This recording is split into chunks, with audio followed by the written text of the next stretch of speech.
Entering the Mayo Experience. Mayo Experience. Mayo Experience. Mayo Experience. Experience. Welcome to the Pat Mayo Experience, Wyndham Championship DraftKings picks and preview. No giveaways this week, and if you're looking for your DK bucks because you were a winner, still working on it. It'll get there eventually. Just give me some time to work this through. They're delayed for something. I don't know what it is, but this is what they're telling me, so this is what I'm telling you, so do not worry about it. It'll be in there before, let's say, NFL starts, hopefully. Not a guarantee, but God willing, it's going to be in there. Anyway, joining me today from fanvice.com, you saw him on the PGA Championship early DraftKings show. It is Ben Rasa. What's up? What's up, man? How you doing? To get back from New York, lost all my monies at the PGA Championship, hoping to get some of them back at the Wyndham. These are more my events, the scrub events. Yeah, get those creative players. You were in New York, right? Right in my backyard. It's a shame we couldn't connect. Yeah, I was all over the place. I'm actually going back to New York for Wednesday and Thursday. Spoiler alert: there's there's some new DraftKings games coming out for the NFL season, so I'll be talking about those with a bunch of different people. So people get some canned content while I'm gone. There'll be content every day. It'll be football. It'll be Jake Seeley. It'll be good. We got to talk about golf here. Were you shocked Brooks won? Because at this point, can anyone be? I'm shocked every time he wins, but that's why I'm always shocked. He is honestly unbelievable. The way he attacks courses by just, it's kind of like Rahm, but he just does it, I guess, better, to put it in not sophisticated language. The way he just can shorten the holes and he knows what he's doing. And it just seems that every time he really needs to make one of those 10-footers, he just finds a way. It's incredibly impressive. Yeah, it's almost like what Jason Day does, but with a good tee to green game. Yeah, it's just a monster. I didn't think that, obviously, late on Sunday, I certainly knew, looked like he had it, but I thought there were other guys. I thought maybe this is Ricky's time. Obviously not. It just seemed like someone else was going to make a charge, but he just finds a way. He kind of gets in where he wants it, and then he can hold off everybody. It's really impressive. All right, so everyone out there, please give the episode a like. It goes a long way to keep it free, and leave an iTunes review. If you got the 7 seconds it takes to hit 5 stars, it'd be much appreciated. And again, it helps keep the show free, helps spread. You don't need to tell a friend if you leave the review. That is telling a friend. It gets it into the system, people can find it, and for the upcoming football season, it's going to be necessary if I want to keep my job. So please, do all those things, and even though there's no giveaway, if you tell me your favorite play below $7,000, a $6,000 guy this week, it'd be extremely helpful because that range is kind of dead. Ben and I will get to it a little bit later on. Plus, there's still golf season left. Still not a lot of big contests left. So we got 3 weeks before football starts. So DraftKings is going to be running a bunch of huge GPPs. So go to fantasynational.com, get a weekly, monthly, or yearly membership now, and cash in on some of that. Almost $100,000 in winnings just from last week alone, almost up to $2 million for the year. That's just the ones that have been screenshotted at us. So come join the totals, fantasynational.com. Let's get into the Wyndham lineup building strategy early. Like, if we go to the very top of the board, you have like Webb Simpson, who is a favorite in this tournament. He's the most expensive player. And then you have like Stenson up there. You have Hideki up there. And yeah, even Snedeker, Rafa Cabrera, Bayo, and Shane Lowry, all above $10,000. Normally, we see like Dustin Johnson at 10-3, and he'll be like a 7-1 favorite. Webb is 14-1 and a higher price. I know the field is weaker, but not the players who aren't DJ that have been the highest priced player all year long have not done well in terms of returning value. So can you actually go with Webb this week on top of how he lines up well? He has the great course history. We all see it coming as the best year he's had in ages, but that's way too expensive. Yeah, it's definitely too expensive. The one thing of these guys, he sets up the best. He has the least red flags. It's just still, you kind of touched upon it. DJ, someone like that, who's one of the best in the world, maybe the best in the world, when they're on top, they can just run away with it. We saw that multiple times this year. Webb, has a favorite. The chances that he wins this tournament, I would say, are still very slim. And when you're in 11, almost 12K, there's not a lot of wiggle room. He can't just grind to a T12. That's just not going to work in a situation like that. So I feel pretty confident saying he has a decent week in him, but I'll probably end up taking my chances, especially on the tournament side. If you want to pay up in cash, I get that, but I'll probably look to some of these other guys. There's just too many guys close to him in talent, with a nice cost savings. Yeah, well, I mean, it's probably going to be the fade train for me on Webb Simpson, only because if we talk about lineup construction, you go to Webb, and then you don't have a whole lot left to play for. Like, all the best players in this field are basically like 8,500 and above. So do you think that more people will end up doing like a Stars and Scrubs type build? Or do you think that the balance will be the predominant way that people construct their lineups? Because for me, like when I was trying to build early lineups, it just seems like balanced is the easiest, the path of least resistance at least. Yeah, I agree. I think it's more that, like I said, I have no problem with Webb and something like that. But when you start plugging in someone like that, you're going to have to dip into these sixes. And when we get down there, it's pretty ugly. So I think people are naturally going to be funneled to taking, you want to take 6 golfers that you at least feel somewhat good about. And when you do that, you kind of have to start in the next tier. And so you can end maybe at 7-2, maybe end even in the mid 7s. So the way that I kind of see it right now, you talk about like win equity. I was just looking at the Fantasy National Simulator. Obviously, it's not the end all be all of everything, but just trying to give you actual probability versus the actual betting odds. In the betting market, Webb is 14-1. He's 38.5-1 based on what the simulator projects him as, which would give him 2.5% win equity. So not great, considering he would probably need to come. Not only would he need to come top 5 to return his price, he would need one of the other top guys not to win. That's the other thing, exactly. Like there's some wiggle room if Hideki and Stenson and a couple other guys crash, but you're talking about really good players. Hideki is the guy that I thought I would want to go to. I have been playing him last week. Not only was he not good, he gained a bunch of strokes putting, which made it even worse in my book because it's like that's what I wanted to see. His irons are a mess, and that's obviously the strength of his game. I really don't know what to make of him. I'm sure I'll still sprinkle here and there, but it's really hard to know what you're getting with this guy lately. Is there a case to be made? And we talked about this with Mayo and Mike at the PGA Championship. We weren't sure, and maybe it turned out to be the right play that just don't go with any of the 5-digit guys. Yeah, I think that's better in a situation like this. I know we talked about that last week. I was more hesitant. Obviously, I picked Rory like an idiot, but that's neither here nor there. Here, I don't think you're sacrificing as much just because there's not a big talent gap. Like, you have guys like, we'll work down, but like Billy Horschel, Ryan Moore, people like that. I don't see a huge difference between them and guys like Sneds, RCB, Shane Lowry. Like, I know he's playing well. I have a hard time kind of paying up for someone like that. So I think you can get away with sacrificing those guys. It's always a roll of the dice. They're the best players in the field, but unlike the super strong fields, there's, I think, enough guys in that mid-range where you can get away with it. Well, Rafa Cabrera-Bello, at least early on, is shaping up to be the chalkiest play, probably around 20%. People like playing him on DraftKings. I bet him to win this week. I'm starting to think to myself, I do think that he has a legitimate chance of winning. I thought his odds were too low compared to the very top of the field, and he is starting to round into form. But I could see myself completely fading like this entire range and just basically starting with Neiman, Horschel, Henley, Berger, maybe throwing Ryan Moore, Harold Varner, like those sorts of guys. Just build a core around them, mix and match with some of the mid-price 7,000 guys. And that way I don't really need to dip into the $6,000 area. And I can see that being the common build is the only thing. So if I had to go with one above 10,000, it would be Cabrera-Bello. And I think Stenson would probably be next. I don't know what to do with Stenson. I don't know if he's hurt. This is a situation I remember distinctly last year. I ruled Stenson out immediately. He was vocal about like just playing this to keep the status and whatnot, and then he wins. I think, with Stenson right now, there's a lot of question marks. He's always somewhat steady. He's got the Paul Casey-esque build. RCB, definitely my favorite, going to be the most popular, so I do have to weigh that. But I really do think this is a situation, this course suits what he wants to do. Give him short irons, wedges. He's playing well.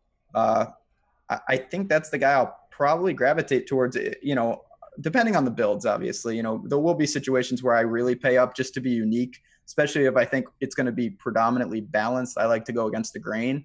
But in a vacuum, RCB definitely sets up the best for me. All right, $9,000 range. I can see this carrying a ton of ownership because you have a lot of cheaper names that some people see as just as equal of an upside. Like Neiman is at the very top of this range. Like, what do you make of Neiman here? I like him. I bet him to win. That's going to be a spoiler alert for my cheat sheet. When I was iffy on the show yesterday, and immediately when the show stopped, I was like 30-1, count me in. If he was 18-1 a few weeks ago against a way better field, I might as well go with him here. He makes a ton of birdies. It makes a lot of sense. He could be the chalk bomb. Who knows? But he sets up really well. Fifth in birdies or better over the past 12 rounds. Like, that's kind of crazy. And even when you look back over the course of time, ever since he's got on tour, it's just all birdies all the time. The bogeys tend to go with it, but this is a bit of an easier course. The greens are average size. If you can just find the fairway, he's going to be fine. So he's probably the best play. But I really do like Billy Horschel as well. You talk about a guy that's sort of peaking around the right time. This is the time for Billy. Yeah, oh man, we're going to be in some trouble. I like Billy Horschel too. Going to Bermuda, preferred surface. Can get hot. It seems that the ball striking is going to be there. He's gaining approaches week after week. You just kind of have to get the hot putter with him. You can never really predict that, but I think this sets the table for the potential for something like that. Like I said, he does prefer Bermuda. He's playing well enough where I don't think that I'm worried about the form, but at the same time, I don't think he'll be overwhelmingly chalk. So I like it. Neiman, it's interesting. I definitely am going to have some. I like it in the sense that his weak link is around the green and scrambling. If you're scrambling here, you're probably already got problems because this is going to be a shootout. Guys are going to be going low. So I'm not really worried about that in the sense it's almost correlated against what I want anyway. He's going to need to be precise tee to green, and I expect him to be. Upsides there. And I'm a fan of him. I just can never get the right spot. So I am looking to target him because I do think he's going to break through and possibly win soon. So the rest of the range is Henley, Berger, Sergio, Ryan Moore. Sergio is going to carry the lowest amount of ownership of everyone. He's missed the cut on the number 2 tournaments in a row because I know this because I've used him 2 tournaments in a row. I keep thinking like the talent of Sergio is just eventually going to overcome this. He's going to storm the field. Can I go back to Sergio one more time? And I don't even know how low he's going to be. I bet you he comes in around like 6-7%, which is going to be exceptionally low for everyone around this area. It could be a bit lower because there's some chalkier guys right below him, but he's won here before. We know he's talented. Like, how can we actually play Sergio here? Well, I'm definitely going to play Sergio. I think for me, it's just, this is a balance between long-term form, recent form, ownership, all the things you have to factor. And I'm willing to say, okay, if I can take 15 to 20% of Sergio and double the field possibly, maybe 3x, I'm just going to do that blindly. Obviously, I'm prepared to just be punished. I've been doing that, and it hasn't been working. But you just have a guy who, like you said, he's won here before. He needs a good showing very badly. I know I've said that week after week, and it's not happening, but I still trust a long-term form on a guy like that, especially in a field like this. It's not like he's surrounded by other world-class players. Obviously, these are good players. I like Ryan Moore this week. I think this course sets up well for him, short irons and whatnot. But Sergio, if he was playing well, he would obviously be in the Stenson Decky range, and you're getting a discount, and the ownership is not going to be there relative to what we would think it would be in him, in a 9K-ish price in this type of field. Berger's 9,300. I bet him to win as well at 35-1. And I feel more confident in a bet on Berger because he's dealing with this wrist injury. Is he hurt? What's Okay. that? Yeah, I was going to say, is he hurt? I thought he was hurt. Yeah, well, he's dealing with the wrist injury, but he led the field in strokes gained approach last week. Like, how hurt is he? So if he withdraws before the tournament, so betting-wise, if he withdraws before the tournament, it's not that big of a deal. I'll get my money back. Even if the tournament starts and he has to take a tee shot and withdraws after lock, I still get my money back on that. For DraftKings purposes, that is not in the question. Like, if Berger goes out and has a terrible day one, maybe he withdraws. I wasn't winning that bet anyway. It might cripple my DK lineup, so I can't get at least 2 rounds out of him. Obviously, at that price, I need him to compete and contend to win. But would you use Berger knowing this injury is out here? And do you think that curbs his ownership at all? Because I might be willing to risk it. Yeah, I think it's a worthwhile risk if you want to go there. I'm a little hesitant, to be honest. Maybe it's just because I was not all in on Usti, but I was close enough where my week was derailed very quickly last week. It's the thing you just talked about. Obviously, on a bet, it's a totally different situation. If he withdraws, you're done on DraftKings. Depending on what it looks like, if that's the prominent kind of narrative around him, then you can weigh the ownership and say, hey, I can take some flyers on a guy who, if he's all right, I'm getting a big bargain. I am still a little hesitant. A wrist, it seems to be nagging. I know he obviously played well last week, but I do worry if he gets off to a slow start. FedEx Cup, this is kind of a sandwich week. This would be the week for him to get some rest, and get ready for the final stretch. Russell Henley, yay or nay? Oh God, this guy, talk about price bumps. He's all over the map. I'm gonna say nay, just on the price. I'd love to take everyone, but I like Sergio. I like Moore, and I probably pay up to Billy Ho when I can. Yeah, so for me, I would go Neiman, Horschel, Moore, Berger in terms of DraftKings plays. If I was going to power rank them, I think that's how I'm going to mix them in my core. But I might take, if I build 20 lineups, I might use 2 Sergio lineups because I'm a sucker, and that's what I do. Oh well, you can find me in that camp too. I'm going to use Sergio. Somewhat pot committed, and I'm just willing to roll the dice there in a field like this. All right, so the 8K range is where Harold Varner's the first guy. He's $8,900. He's number 1 in almost everyone's statistical model coming in. And even when you look where the big shots come in, like the majority of shots, it's from 150 to 175 and 125 to 150. Over the past 24 rounds, Harold Varner ranks 3rd in the field in proximity from both those ranges. We know that he's been trending for some time. He's 7th in strokes gained approach over that same time. It's kind of crazy to see how well he's been playing. He's a local guy. Do you feel like this is such a big price bump that if he's going to come in at 25% ownership, that there are just other guys who are equivalent to him, or do you ride the form? Oh, for me, it's pretty easy. If he's going to be owned, and I think he will be, I have little to no interest. I know the stats line up. He's cooking with the irons. I mean, we've seen it. He's been great and hitting as chalk. So people who have been playing him are getting rewarded. That incentivizes them to keep playing, even with the price bump.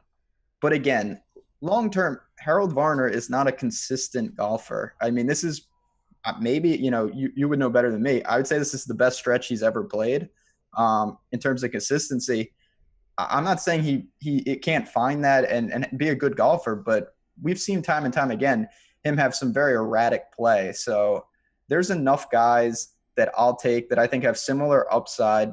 Maybe they carry slightly more risk in terms of the recent form, but, give me the Ollies of the world at a reduced ownership over someone like Harold Varner. Well, the next 3 guys on the list are the ultimate, roll of the dice plays. You got C. Woo!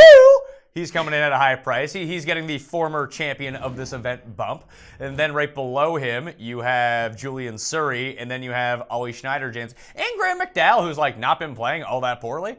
But yeah, I really have no interest in Graham McDowell. Of those 3 guys, I think Surrey is my favorite. I'll probably just have to bet Siwoo, just throw $20 on him, even at 40 to 1, just to maintain my streak of losing money on Siwoo as an outright winner. But I think Surrey is setting up really well. 3rd in strokes gained approach last week at the PGA Championship. He's up to his highest ever world ranking, 60th in the world. I worry that he's more of a bomber than a precision player like you would like to see at this course. But if we're talking about Sergio as being undervalued, and Sergio is a much better player than Surrey is, but it feels is Shane Lowry really a better player than Julian Surrey at this point? I don't think so. No, I think it's somewhat debatable. And that's what I'm saying in terms of you can interchange some of these salaries. And then when you factor in somewhat flat ownership, I don't think Surrey is going to stand out in terms of ownership. So we've seen time and time again, this guy can play. He really can. He's had some good finishes. He was good at Shell. He was good last week. Good irons. I agree. I worry a little off the tee, but it's not. Yes, accuracy probably takes a little precedence here. You don't need to be a bomber, but I think he can hold it together. I like him with the short irons.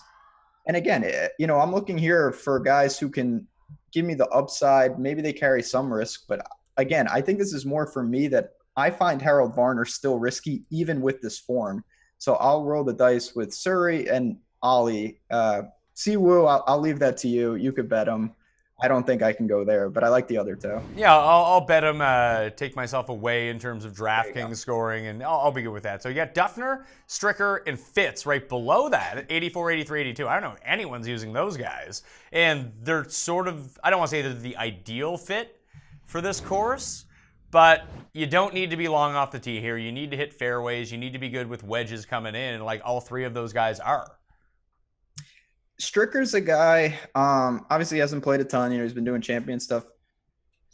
Cash, definitely going to look to him. He's got no top tens. The upside does seem a little capped, but man, this fits. I mean, he's the guy. You just give him a wedge. He does his thing. He can putt. Does seem pretty good. Fitzy, I really don't want to speak to. Enjoy that money. I thought he was going to sneak in. Listen, any time that you can take Matthew or Luke List in a head-to-head with Matthew Fitzpatrick, you do it. Even though they both sucked, Luke List sucked slightly worse. So bad. Just destroyed on that par 5. He obviously not a long hitter. He's more of a long iron guy to me, but again, the approach game is the strength. I don't mind going there, but these are guys that I think I'm sprinkling in rather than staples of my lineup. Duffner, same thing. I don't really have much to separate these guys. I think they all benefit from the shorter course, par 70. But at the same time, I'm not sure exactly how much exposure I want to this range. Well, Duffner just hasn't been playing well, and he hasn't really been playing at all. Like, his last 3 tournaments are the PGA Championship, the Open Championship, and the U.S. Open. Yeah, that is actually ridiculous. I always like to see Duffner. Like, Duffner can build some momentum. I mean, he's a heavy guy. You get theory of momentum. You get him started, he's an object at rest. He can't be stopped at this point. But, like, I don't know. He kind of fits what I want to see here. He's just not playing well. Yeah, I mean, stuff like that is always confusing to me because you look and it's like he's not playing well, but then at the same time, this field and this tournament doesn't resemble those tournaments at all. So does he benefit from playing against? No, I'm not gonna say they're bad players, but they're certainly not what he's used to seeing at a major. Maybe that changes it, but man, only basically 3 starts in a couple months is not concerning, but I don't really understand that. Well, even looking at it now, like Rafa Cabrera-Bello is in the same boat. Like when you go back and look at the tournaments he's played in America, and that's where people are like drawing their stats from, that he played the PGA, the Bridgestone, the Open, the US Open, the Players, and the Masters. Those are his last 6 tournaments in America. Like, he's playing against the best of the best. You so rarely see him compete in America against this type of field. Yeah, I think that's absolutely worth noting. Like, if you put him in some of these lesser tournaments, he had won. I believe he was runner-up somewhere. He was runner-up at St. Jude. Yeah, there you go. Like, that's a similar field in terms of strength to something like this. I think we see him excel. He's going against, he doesn't have to deal with DJ and the other top 10, 15 players in the world this week, playing well enough where I think you're going to see guys like that emerge because it's wide open. We talked about that at the beginning. Webb is leading the field. You're not choosing between DJ and Rory and those type of guys. Last 2 in the $8,000 range. You have Kevin Tway sitting right there and Danny Lee sitting right there. Good course history, Danny Lee. And maybe this is one of it was like once every 13 weeks with Danny Lee, he pops up the leaderboard. 13 months. He's just, I think that was his RBC in Canada. I think that was his time to shine. He is playing better, but I can't go there. Tway is a tough case. Obviously, he's a bomber. I'm not sure how much this fits. He was on fire there for a little while. Then he's kind of, regressed to an extent. But he played well in Canada, but he lost strokes on approach that week. He just gained them all off the tee, and I just don't know how many strokes you can gain off the tee here. Yeah, it doesn't seem like, there's any incentive to separate / a lot of these holes, you just have to hit it to kind of that number. Everyone's going to just be, in taking the same irons in. That doesn't seem to suit what kind of Tway wants to do. Probably a guy that, I'm indifferent. If someone told me they wanted to play him, I could see why. Just because, again, this is a weak field and whatnot.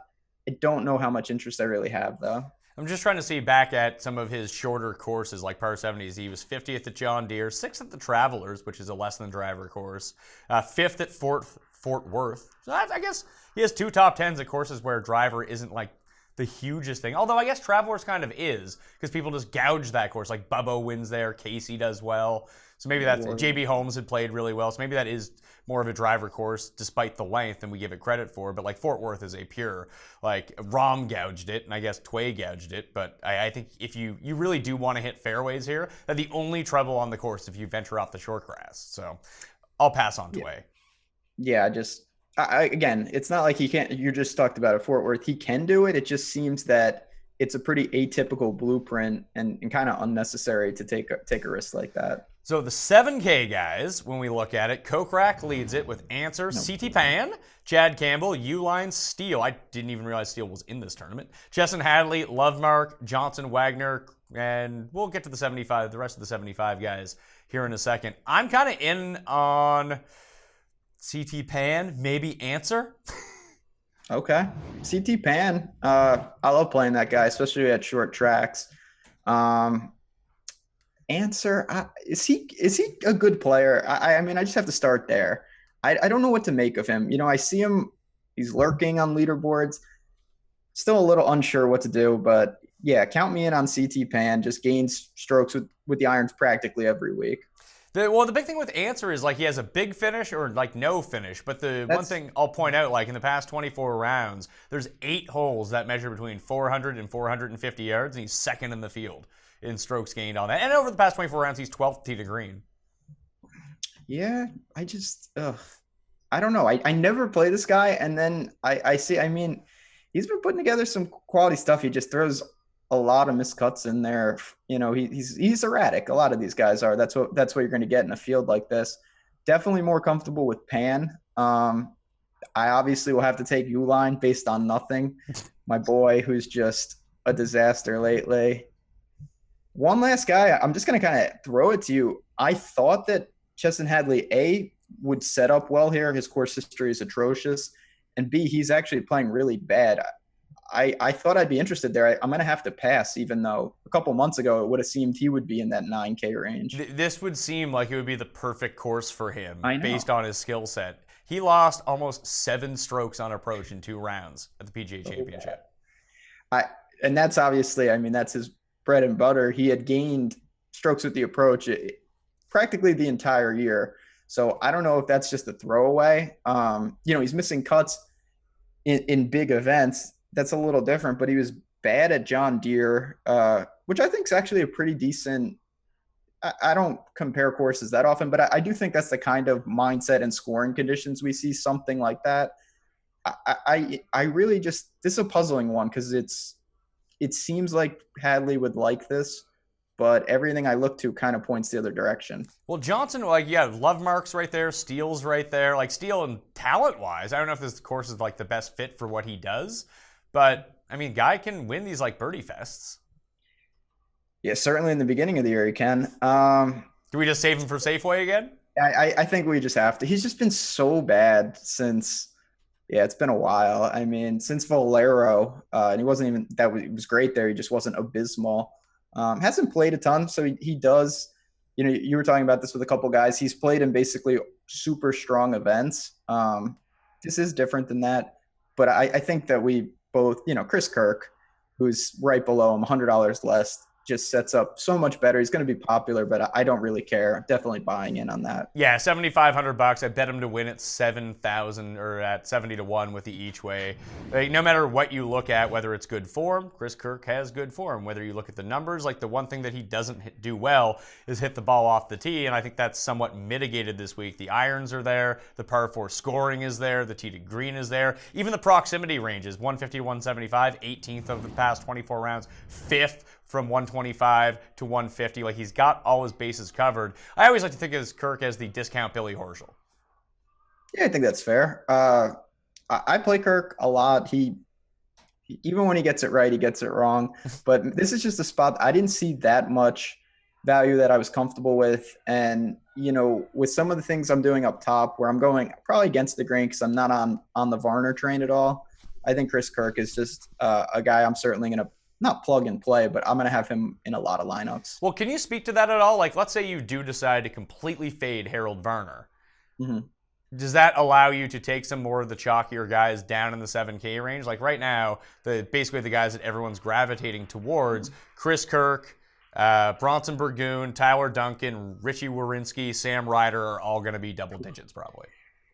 Yeah, I mean, absolutely. You don't have to be unique in 6 spots. You just have to be unique. So I know that you take all these chalk guys, a lot of them are going to be, kind of like last week. I'll go Finau and Day combined. We're like 20% owned on teams. That's a ridiculous thing. So you don't have to fade both of them. If you fade one, in the sense, you can kind of mix and match and be unique. So if I make a stand up top with Harold Varner, I'm much more comfortable plugging in, say, a Chris Kirk, and then I know that my guys up top are going to be my big stand. Vice versa, if I say I really liked Varner, I'd be a little hesitant to use Kirk and Duncan with him unless I had some leverage in the other 3 spots, just because a lot of people are going to do that. So the guys that I mentioned, I really do like Ryder this week. I like Tyler Duncan. Then I like Werenski in that order. I bets on 2 of them, but I'll use all 3 on DraftKings. The other 2 are sort of like pivot guys that I was looking at. Right at $7,500. One is Rory Sabatini, who had a top 5 here last year, played really well in Canada. Maybe he's getting that form back that we saw a little bit earlier in the season. And the other one was Wee Kim at $7,400. Well, I'll chuck Will McGirt onto that list too. I don't think people are going to use much of any of those guys. So if you mix and match those guys into lineups as well, they'll be single digits, and that's how you can get away from some of the ultimate chalk and a lot of that ownership. Yeah, Sabatini, I'm definitely in on. Just playing good this year, having a good year, good irons, consistent. Had a little hiccup, playing a little worse lately, but I still trust him. Wee Kim, I can't get that guy. 36 holes, 54 holes, gaining 8 strokes putting. He has been doing it with the irons the last 2 weeks. Like he lost like 5.5 strokes off the tee in 2 rounds at the PGA Championship, and that's not that he's great off the tee by any stretch, but he usually loses like a stroke. But if he's going to keep his irons hot, he is one of the best putters on tour. We know that. It's taking the Wesley Bryan formula. It's scary when you can just lose. I mean, that's a lot of strokes to lose off a tee. Probably not going to go there, to be honest. McGirt is interesting. You brought him up to me right before the show. I think that's a really nice call. He's not going to be popular. And although I like Kirk, it's still nice to have a couple one-offs in that same range. Yeah, 12th at Barbasol, 29th at RBC Canada, following like a disastrous stretch of just miscut. He's back in the positives everywhere. Tee to green, he's putting well. He always prefers to putt on Bermuda, and he's just one of those guys he's not sexy whatsoever. Like, he's William McGirt. He looks like a slob. He's real old. But, hey, Davis Love III won this tournament 3 years ago, so it's not out of the question. And we don't even need him to win at this price. Just compete. Have a T12 again, and we're good to go, Willie. Yeah. Dare I mention, I don't think I can go there, but another one, Scott Piercy, with the way he hits irons, you would think could be okay here. But, man, when you look at the stats, I couldn't get there, even with the approaches, just because, I mean, lately that hasn't even been great. Well, that's the whole thing. The approaches have been so hit and miss, and it's not like, hey, 1 week he's gaining 7 strokes on approach like he was earlier in the year, and then the next week he's like gaining 2, so he doesn't have the same upside. It's like he's gaining 2 or like losing 7 all of a sudden. It's like, that could be. That's bad. Especially when, he loses 5 strokes putting just regularly. That's not even atypical, but my God, I just, when you're looking at the approach numbers, he stands out glaringly, along with Tyler Duncan, who it's just somehow this guy is. I love Tyler Duncan, man. The guy can't putt whatsoever. He is horrendous. He cannot putt. It's unreal, but he's making cuts, rattling him off lately. 7,300, another guy I think you have to look to this week. God, you hope that putter turns around though. You know what he is? He is basically web.com Luke List. Okay. No wonder you like him. Of course. When I search by ball striking, T Dunks always coming through somewhere in like the top 20% of that list. This week, I believe he's like number 2 in ball striking over the past 24 rounds. It's crazy. Yeah. I mean, he's one of the most consistent ball strikers we have at this tournament, which is something I never thought I'd say. But yeah, I'm definitely buying there. I like the spot, and I think this sets up well for him. Okay, so I'm going to give you two sets of a 5 tournament stretch. The first tournament stretch is T75, T22, T6, T2, T20. Would that player interest you?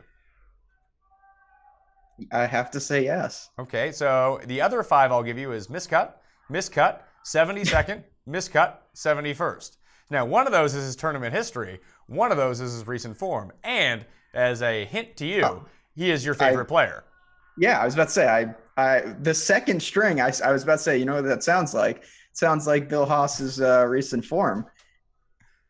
I don't even think for me, and I'm the only Bill Haas fan, so I don't have to say I'm the biggest. I just am by default. He is just awful. He's awful at golf. It's not even like he's leaking stroke. You know, we were just talking about like Scott Piercy, like, oh my God, he loses 7 stroke.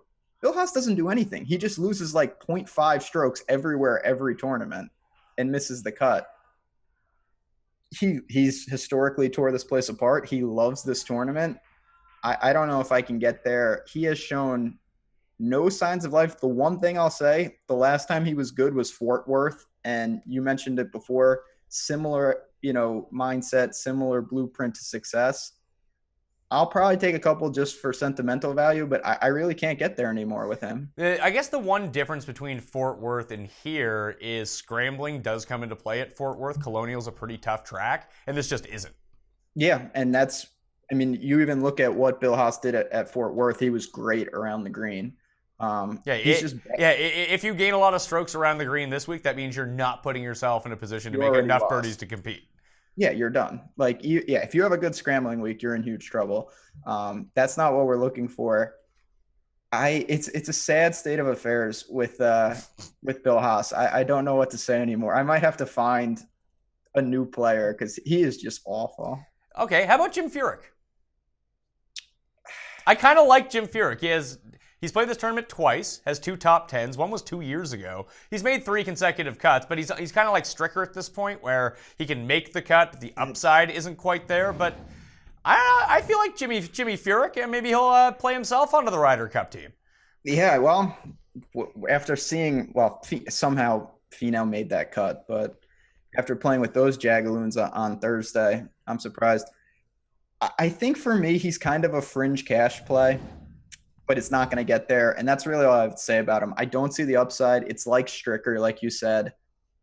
If you want a cut maker, I feel pretty decent that he can get through and give you like a 40th, but I'm not sure what that really does for you in an environment like this. 6 of 6, you obviously need it, but you're going to separate so fast because the under 70 bonus is coming into play. Guys are going to be making streaks. I don't think you can really grind it out here with rounds, even solid rounds, but like 4 birdies, 1 bogey type rounds are just not going to get it done. Again, like fairways, short hitting, scoring on par 4s, especially short par 4s. That's like the Ryan Armour formula. But did we miss the boat on him? Like, did he have his moment? Now he's just back to being Ryan Armour again? I think so. Like the Chez Reavie effect? Yeah, Chez Reavie, I honestly didn't know he was in the tournament till Sunday, and I saw his name. I was shocked he was still playing with the way he had been playing. But yeah, I think we saw Ryan Armour's kind of when he just got crazy hot with the irons. He was putting the lights out at Quicken Loans and Greenbrier. I think he's back to being Ryan Armour. Not going to go there this week. Yeah, I think I'm going to get onto the Riddler, Johnny question marks. Again, this is the sort of tournament that I like to play him at. Fairways, irons. Just, you don't need to bomb the ball. That's all John has to do. I mean, but again, he's one of these guys that really lacks so much upside. But now that we're getting down to these prices, we talked about earlier, like it's so hard to play the Stars and Scrubs approach because the Scrubs are so bad this week that I think that is in the mix. Oh, maybe that should be the new one. Johnny, I mean, he can be his name, Johnny question marks. His name evolves on the show. I'm interested to see where he is come next year. He's down there. There was someone else. Like Garrigus just always rates out well, but I don't like this as a Garrigus course. Like Lovelady's there. He needs a decent performance to get into the playoffs. And then Grayson's back for the first time in months. Grayson. I totally forgot about him. I play him. Used to play him every week. Not going there. What about JT Poston? I know he's not great with the irons, but I kind of like him this week. He does it a little differently. He's good off the tee, good putter. I think we could see, the irons, if he heats up a little, that's the kind of guy not going to be popular. he's had some good stretches this year quietly. Yeah, not for me. I think I'd rather play instead of him. Yeah. But like, I think I'd almost at this point rather dip down to that like next level down. And like I mentioned in the comment section, there's no giveaways, but do list your favorite player in the 6K area. I have two highlighted and one that I really like, and it was a guy that we were talking about before the show.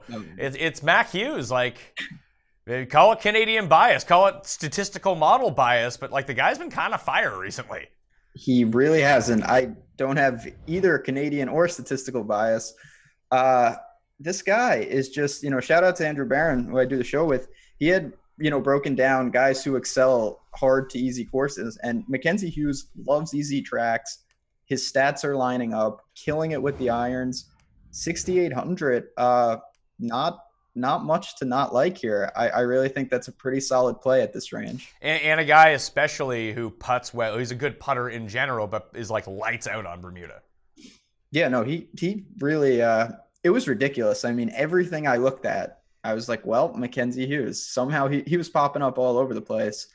Scary, but this is a range. I mean, he's with your boy Lanto Griffin. Lanto. Ever since I found out his name was Lanto, it's like now that we found out that Tyrod Taylor is Tyrod Taylor. I don't know how I can handle that. I feel like that downgrades him.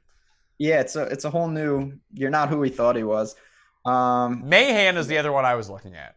Oh wow, Hunter. He's getting stuff back. He's not back to being Hunter Mahan, and he's only $6,800, so he doesn't need to be. But he's making cuts. The irons are there. Even last year when he was just trash, he was T20 at this tournament. He was good at Barbasol. God, Hunter Mahan. I thought you were going to say Sun Kang, which that would have been a quick X. Yeah, I mean, it's a range. I don't know how many guys I really like down here.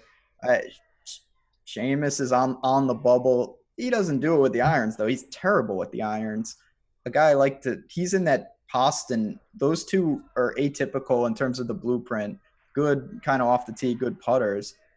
I don't see that much down here, though, besides Mackenzie Hughes. You're not going to go to Wesley Bryan, are you? I was thinking about it, but like Brian Stewart's right there, and this is a Brian Stewart track if there ever was one. Yeah, I don't know if he has tracks, but if he does, I'll give that to you. He's a PGA Tour winner, all right? Brian Stewart. The fake Stu Manji. Now that Stu Sink is out of the field, we can translate our Stu Manji onto to Brian Stewart. Yeah, Zurich Classic, man. Man, it is just... Hey, Chetka's down here. Okay, why does that... Okay, what... I get that Cheka always rates out well, and I feel like if his last name was Brown, not Cheka, no one would know who he was. No, that's 100% true. He's got people take notice because he's got the German flag. When he's on the leaderboard, you're like, who the hell is that? Weird name, does weird. That guy gains stupid amounts around the green, which is just so atypical. Not going to suit him here. He's the guy I saw when I was running some numbers and whatnot. I think it's not for me, just not the right course for him. He does some things at certain places, but I would rather take some shots with some kind of higher upside guys. Yeah, I think if you're going to go down here, like DL3 has actually played well despite like winning 2 years ago. He has made the cut 3 straight years, and he's like free. Basically, they're giving away some DL3 shares if you could ever have them.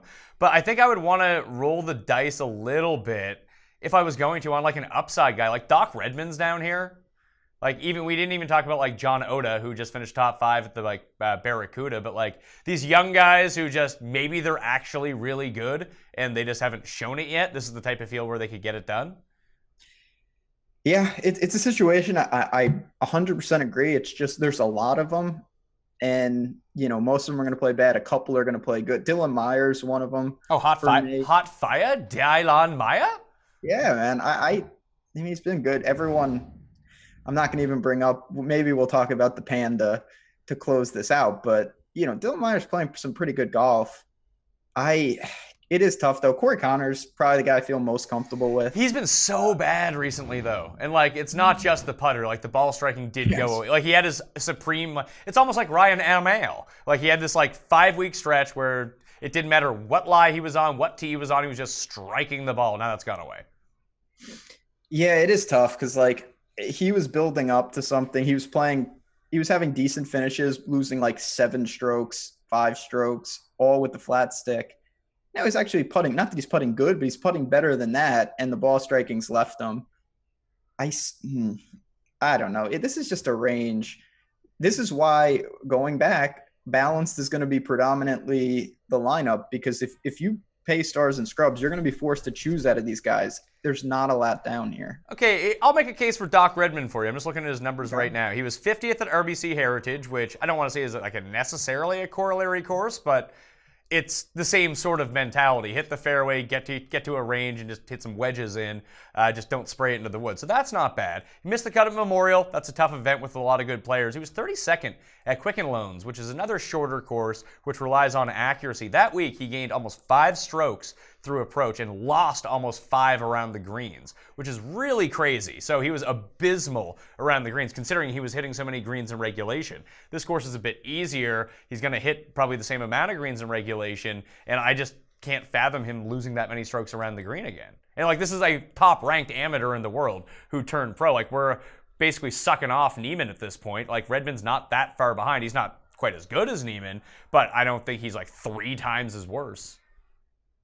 That's fair. That's a pretty good Doc Redman case. I'm not going to lie. I've never had anyone ever try to sell me on Doc Redman.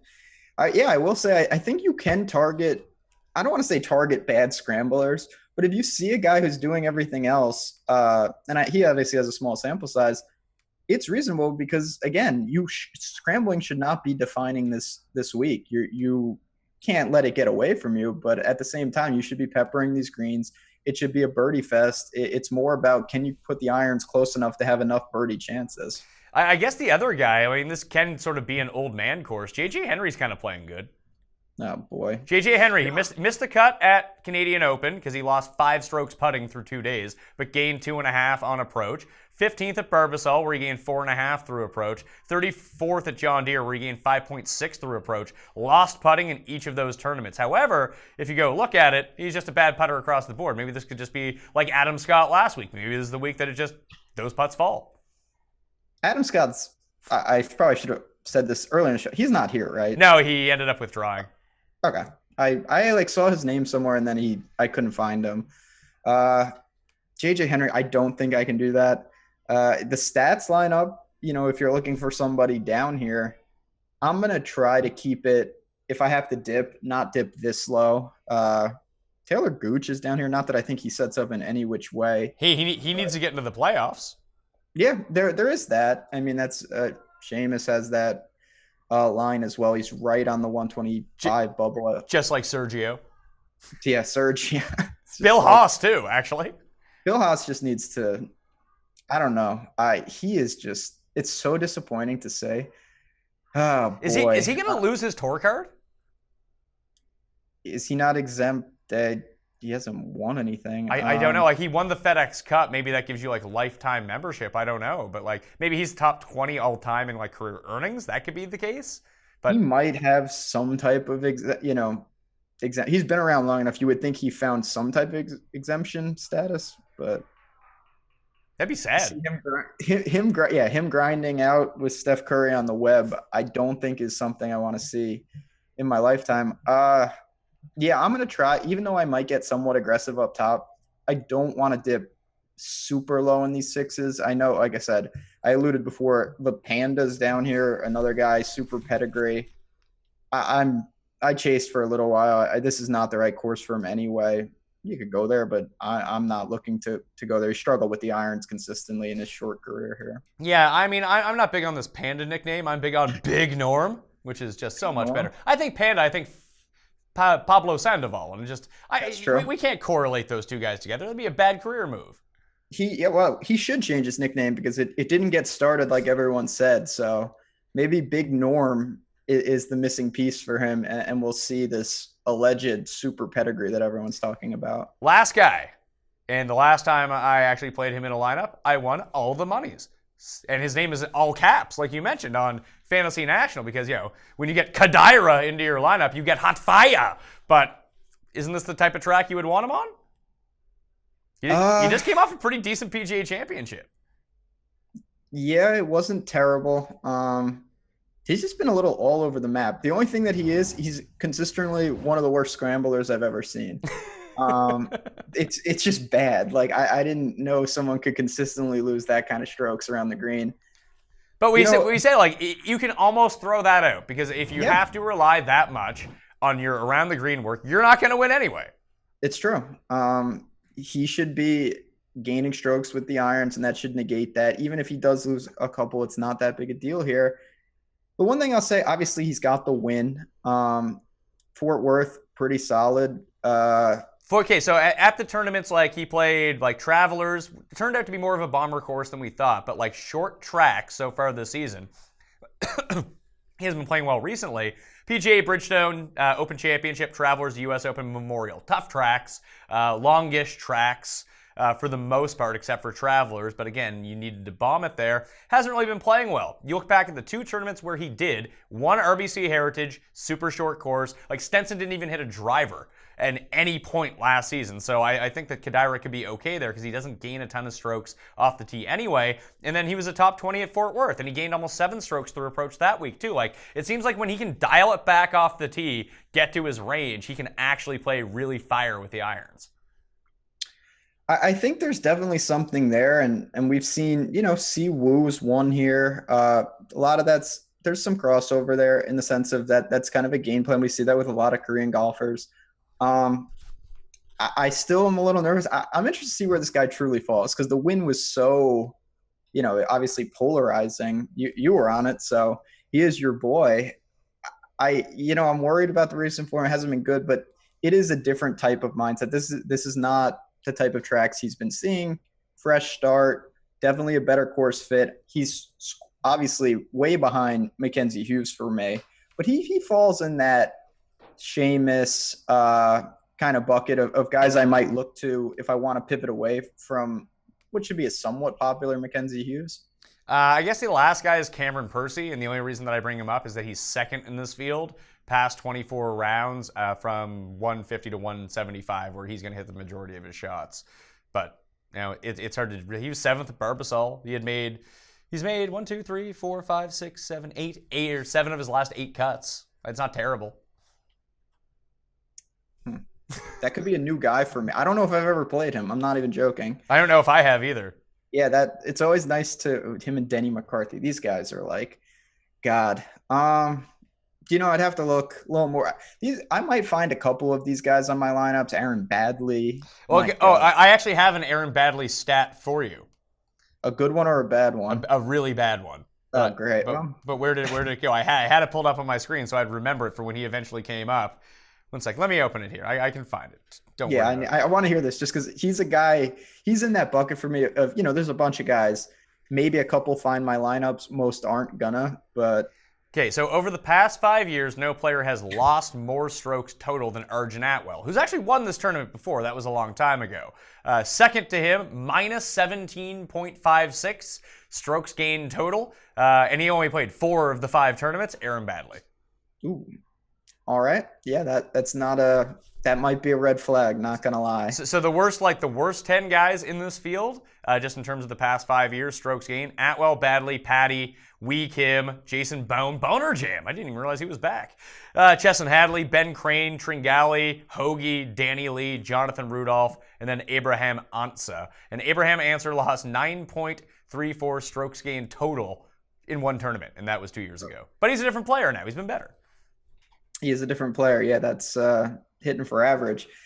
Hadley, I mean, honestly, at that list, that's, again, I don't understand. God, I thought he would be better at a place like this, and he's really not. Consistently bad here. The top 10, if people are wondering, in total strokes gained, Webb, Haas, Sabatini, Snedeker, Johnson Wagner, who needs to get in, by the way, on the bubble. He was T5, T24 the last 2 years here, which is pretty good for Johnson Wagner. Probably more of a first-round leader bet than anything, but still, he's there. Every, Hideki, Stenson, DL3, Ollie, Ryan Moore, then Party, Marty Flores, Scott Brown.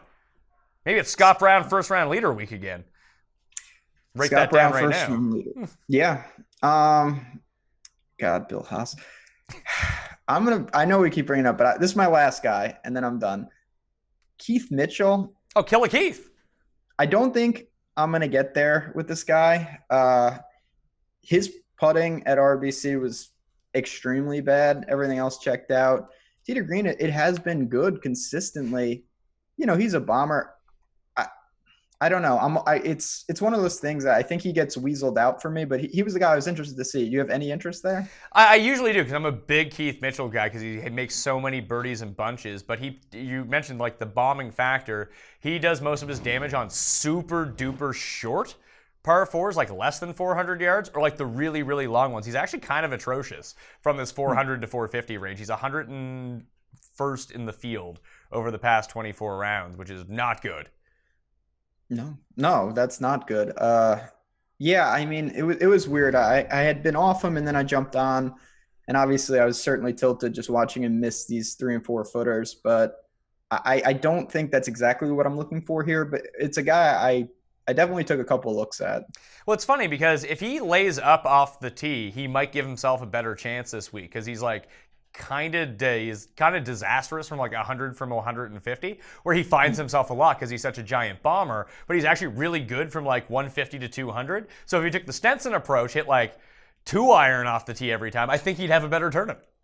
Yeah, that always is a weird, when you're a bomber and your best irons are long irons, it's not exactly the perfect thing just because you rarely hit them. He's a wedge kind of guy if you can't put them close, as we've seen with Rory lately. Not that I'm going to go down that tangent, but you got to be able to pay off the good driving. It doesn't do anything if you can't put your wedges close. All right, so I mean, we spent an awful lot of time talking about the $6,000 area, and we both kind of admitted we don't really like it all that much, but we seem to agree that we both like Mackenzie Hughes the best of anyone in that range. Yeah, sadly. Yeah, true. So for me, it'd be Hughes best of the sub $6,000 guys. I think I talked myself into Doc Redman, so top notch. You can thank me for that one later when he's dead last. Kadira I'll end up using. Mahan maybe, depending on how I do my builds. If I want to actually play a Stenson Neiman lineup, I might have to sprinkle one of these guys in, so that could be the move. I might play DL3 too because I'm a sucker. JJ Henry as well. Seamus for me. That's a guy I like to play him. Needs a good one, motivated. It's bad after that. I'm probably going to Dylan Meyer maybe. It's Mackenzie Hughes, and then there's a big gap. It's Mackenzie Hughes or bust? It's probably just going to be bust, but I mean, there's just not that much down here where you can – God, Wesley Bryan, I want to play him so badly, but I don't know if I actually can do that. Well, what's he actually been up to? Because I feel like he had a little – I played him 2 weeks in a row. I tournaments where I found off the tee didn't matter whatsoever, and he actually played okay. But yeah, he made 5 cuts in a row from Fort Worth through the Greenbrier, where it's all weaker field, shorter courses. And we're kind of back to that. He missed John Deere, he missed Barbasol. Yeah, don't play Wesley Bryan. It's a terrible idea. I think it was John Deere. He had, he got a 13 on that par 5. And yeah. That just ended. It's it's hard to play a guy where you're genuinely wondering how many OB balls you're going to get. It's really tough. To go there. He found a little niche, but even there, he was improving. He was only losing 3 to 4 strokes off the tee as opposed to 6. Yeah. All right, that'll do it on the Pat Mayo Experience Wyndham Championship DraftKings picks and preview. You can go back to Monday's show and check out the betting preview with myself and Jeff Feinberg. There will be no live chat on Wednesday. I'll be away, so you're going to get some football content instead of golf for this one. I don't know how much the demand for a Wyndham Championship and live chat show is going to be, so I know that Ben will have, he'll be in his Slack chat at FanVice. You guys have a live show on Wednesday nights too, don't you? Yep, behind the paywall, kind of more talks about lineup construction, what we're seeing with the weather. So that's always a good thing because stuff changes, obviously. So come check that out. All right, you can find my cheat sheet up on DKPlaybook.com. My betting cheat sheet with one and done, bets, first round leaders, top 20s, the whole shebang will be up on Facebook.com/ThePME on Wednesday afternoon. You can check it out there. You can find the hyperlinks all within the description and the articles, wherever. And guess what? I'll probably tweet it out as well. And you can follow me on Twitter @ThePME. Same as Instagram, same as Facebook. And subscribe to the Pat Mayo Experience. Leave a review. Goes a long way. Give the episode a like. And don't be afraid to leave your favorite play in the $6,000 area. No money on the line, but hey, it's great crowdsourcing to see who people are actually on, and maybe you get some ideas. Well, help me, help you, help each other. Sounds pretty good, right? Good luck at the Wyndham Championship. I'm Pat Mayo. I'll see you next time. That Mayo experience. Experience.